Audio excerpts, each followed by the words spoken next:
అందరికీ నమస్కారం. నేను మీ ఆయుర్వేద డాక్టర్ చిట్టిబొట్ల మధుసూదన శర్మని. మనం ఈ వీడియోలో మోకాళ్ళ నొప్పులకి చక్కటి గృహ వైద్యం అనేటువంటి ఆసక్తిదాయకమైనటువంటి అంశాన్ని గురించి తెలుసుకోబోతున్నాం.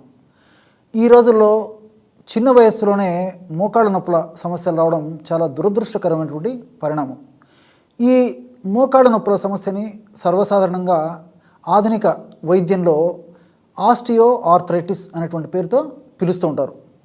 ఆయుర్వేద వైద్య విధానంలో మన మహర్షులు సంధివాతం అనేటువంటి పేరుతో చక్కగా ఈ యొక్క వ్యాధిని గురించి విస్తారంగా వివరించి చక్కటి చికిత్సా విధానాల గురించి కూడా తెలియజేయడం జరిగింది.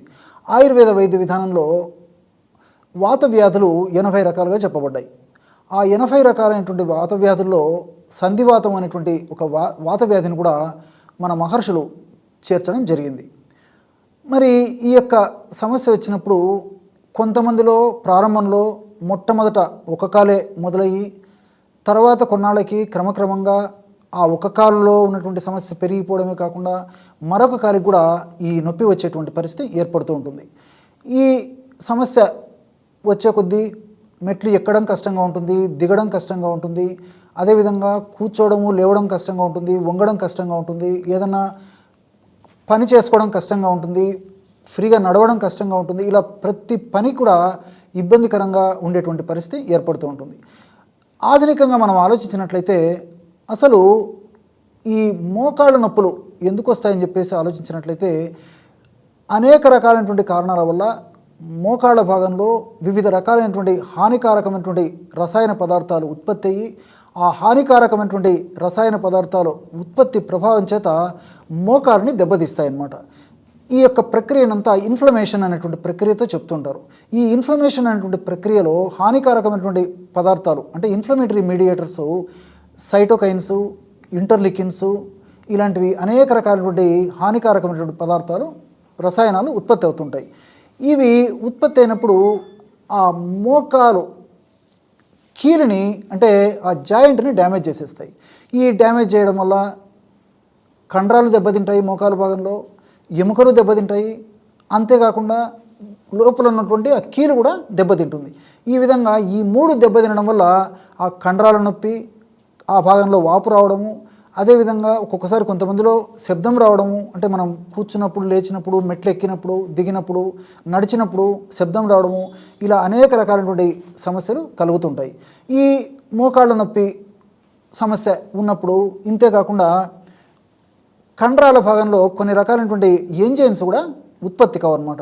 ఎప్పుడైతే మోకాళ్ళ భాగంలో ముఖ్యంగా కండరాల ప్రాంతంలో ఎంజైమ్స్ సరిగ్గా ఉత్పత్తి కావో ఈ హానికారకమైనటువంటి రసాయన పదార్థాల ప్రభావం చేత అప్పుడు ఆ మోకాళ్ళ భాగం స్టిఫ్నెస్ అనమాట, అంటే ఎంజైమ్స్ సరిగ్గా విడుదల కాకపోవడం చేత ఎంజైమ్ సంకోచ వ్యాకోచాల్లో మార్పు జరిగేసి స్టిఫ్నెస్ గట్టిగా తయారైపోతాయి అన్నమాట. అలాంటప్పుడు ఇంకా ఇబ్బంది పడేటువంటి పరిస్థితి ఏర్పడుతుంది. ఈ యొక్క సమస్య అధికంగా వయసు ఉన్నటువంటి వాళ్ళలోనూ, అంతేకాకుండా ఈ చలికాలంలోనూ కూడా అధిక బరువు ఉన్నటువంటి వాళ్ళలోనూ వీళ్ళలో కూడా మరీ ఎక్కువగా ఉండేటువంటి పరిస్థితి ఏర్పడుతూ ఉంటుంది. ఈ సమస్య ఉన్నప్పుడు అనేక రకాలైనటువంటి ఔషధాలు డాక్టర్ల పర్యవేక్షణ లేకుండా పెయిన్ కిల్లర్స్ అంటే నొప్పి నివారణ మాత్రలు చాలా రకాలుగా వాడుతుంటారు. మరి అవగాహన లోపం చేత, విచక్షణ రహితంగా, వాళ్ళకు తెలియకపోవడం చేత ఇలాంటి నొప్పి నివారణ మాత్రలు వాడుకోవడం వల్ల తాత్కాలికంగా ఆ సమస్య తగ్గిపోయినప్పటికీ తర్వాత రకరకాలైనటువంటి ఉపద్రవాలు అంటే ఆ నొప్పి నివారణ మాత్రలు పెయిన్ కిల్లర్స్ వల్ల కలుగుతాయి. అంటే కడుపులో మంట రావచ్చు, అదేవిధంగా బోన్స్లో ఉన్నటువంటి ఆ బోన్ మ్యారో దెబ్బతినేటువంటి పరిస్థితి ఏర్పడవచ్చు, లివర్ దెబ్బతినవచ్చు, అదేవిధంగా ప్రధానంగా మూత్రపిండాలు దెబ్బతినవచ్చు. ఇలా వివిధ రకాలైనటువంటి అవయవాలు దెబ్బతినడమే కాకుండా కడుపులో అల్సర్స్ ఏర్పడేటువంటి పరిస్థితి, అంటే కడుపులో పుళ్ళు ఏర్పడేటువంటి పరిస్థితి ఏర్పడుతుంది. ఇలా వివిధ రకాలైనటువంటి అనేక రకాలైనటువంటి సైడ్ ఎఫెక్ట్స్ మొదలవుతాయి అన్నమాట. కాబట్టి డాక్టర్ల పర్యవేక్షణతో కొన్నాళ్ల పాటు డాక్టర్ల సలహా మేరకే కొన్నాళ్ళు మీరు ఈ యొక్క ఆధునిక కృత్రిమ రసాయన ఔషధాలు నొప్పులకు సంబంధించి వాడుకోవచ్చు. కానీ మీకే మీరు వాడడం ఏమాత్రం క్షేమదాయకం కాదు, ఆరోగ్యదాయకం కాదు, ఆమోదయోగ్యం అంతకన్నా కాదు. మరి ఈ నేపథ్యంలో మనకు ప్రకృతిలో లభించేటువంటి అనేక రకాలైనటువంటి ఔషధాలపైన సదవగాహన కలిగి ఉండి వాటిని సద్వినియోగం చేసుకున్నట్లయితే చాలా త్వరగా వెంటనే శీఘ్రంగా ఆ యొక్క సమస్య తగ్గిపోతుంది. సైడ్ ఎఫెక్ట్స్ రాకుండా సైడ్ బెనిఫిట్సే మనకు కలుగుతాయి అన్నమాట.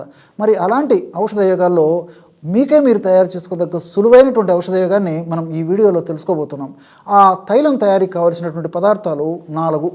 మొట్టమొదటిది బాగా నిదానంగా రాసుకోండి. ఈ రోజుల్లో చాలామంది, ఇంతకుముందే చెప్పాను, చాలామంది మోకాళ్ళ నొప్పులతో బాధపడుతుంటారని చెప్పేసి మీకే మీరు స్వయంగా తయారు చేసుకోవచ్చు. తయారు చేసుకోవడం సులువు, వాడుకోవడం సులువు, ఫలితం కూడా చాలా సులువుగా పొందవచ్చు. ఎలాగంటే 200 మిల్లీలీటర్ల నువ్వుల నూనె ఒక పాత్రలో తీసుకోండి. ఆ నువ్వుల నూనెలో 20 గ్రాములు వెల్లుల్లి రెబ్బలను నలగొట్టేసేసి వేసి, అందులోనే 20 గ్రాములు సైంధవ చూర్ణం కూడా వేసి పొయ్యి మీద పెట్టేసేసి కొద్దిసేపు సన్న మంట మీద మరిగించండి. కొద్దిసేపు మరిగించేసరికి ఆ వెల్లుల్లిలో ఉన్నటువంటి ఔషధ గుణాలన్నీ నూనెలోకి వచ్చేస్తాయి అన్నమాట. ఆ వెల్లుల్లి కూడా నల్లగా మారిపోతుంది. ఇదే మీకు గుర్తు. వెల్లుల్లి రెబ్బల యొక్క పొట్టు నల్లగా మారిపోతుందో, అంటే వెల్లుల్లి రెబ్బను దంచి వేసింటాం కదా, నల్లగా మారిన తర్వాత ఆ పాత్రను కిందికి దించేసి ఉడగట్టేసి అందులో 20 గ్రాములు ఇంగువ చూర్ణం. ఇంగువ తెలుసు కదా మనకందరికీ, సర్వసాధారణంగా వంటింటి పోపు దినుసే కదా. ఇంగువను చూర్ణం చేసినటువంటి ఆ యొక్క ఇంగువ చూర్ణాన్ని ఒక్క 20 గ్రాములు ఆ వేడిగా ఉన్న పదార్థాన్ని వడగట్టేసి అందులో వేసేసి మూత పెట్టేసేయండి. ఆ ఇంగువలో ఉన్నటువంటి ఔషధ గుణాలు కూడా క్రమక్రమంగా అది చల్లారేసరికి ఆ నువ్వుల నూనెకి వచ్చేస్తాయి అన్నమాట. అంటే మనకు నువ్వుల నూనెలో వెల్లుల్లి రసము, వెల్లుల్లిలో ఉన్నటువంటి ఔషధ గుణాలు కలిసాయి, సైంధవరణంలో ఉన్నటువంటి ఔషధ గుణాలు కలిసాయి, అట్లే ఇంగువలో ఉన్నటువంటి ఔషధ గుణాలు కలిసాయి. ఈ 3 పదార్థాలు కూడా నొప్పిని తగ్గించేటువంటి వాటిలో అత్యుత్తమంగా పనిచేస్తాయి అన్నమాట. దీనికి తోడు తైలం, నువ్వుల నూనె కూడా ఈ యొక్క నొప్పిని తగ్గించడంలో చాలా అద్భుతంగా పనిచేస్తుంది. మనం ఈ 4 పదార్థాలు కలిపి తయారు చేసుకున్నటువంటి పదార్థం కాబట్టి ఇది చాలా అద్భుతంగా పనిచేస్తుంది. ఈ విధంగా ఆ యొక్క తైలాన్ని తయారు చేసుకున్న తర్వాత ఆ యొక్క తైలాన్ని చల్లారిన తర్వాత ఒక గాజు సీసాలో నిల్వ ఉంచుకొని రోజు ఉదయం ఒక్కసారి, సాయంత్రం ఒక్కసారి తగినంత ఈ నూనెని తగినంత తీసుకొని మోకాళ్ళ భాగంలో తగినంత అప్లై చేసి సున్నితంగా మర్దన చేస్తూ ఉండాలి. ఇంతే. ఈ విధంగా సమస్య తీవ్రంగా ఉంటే రోజు 2 సార్లు చేయవచ్చు. సమస్య కొద్దిగా ఉంటే రోజు ఒక్కసారి కూడా చేసినా సరిపోతుంది. ఇక్కడ మీరందరూ కూడా మరొకటి గుర్తుంచుకోవాలి. ఈ రోజుల్లో ఆధునిక నాగరికత పుణ్యమని, మన సంస్కృతి ప్రభావాల చేత, పాశ్చాత్య నాగరికత ప్రభావం చేత మరి ఈ రోజుల్లో వ్యాధి లేని మనిషి లేడు అంటే అతిశయోక్తి కాదు.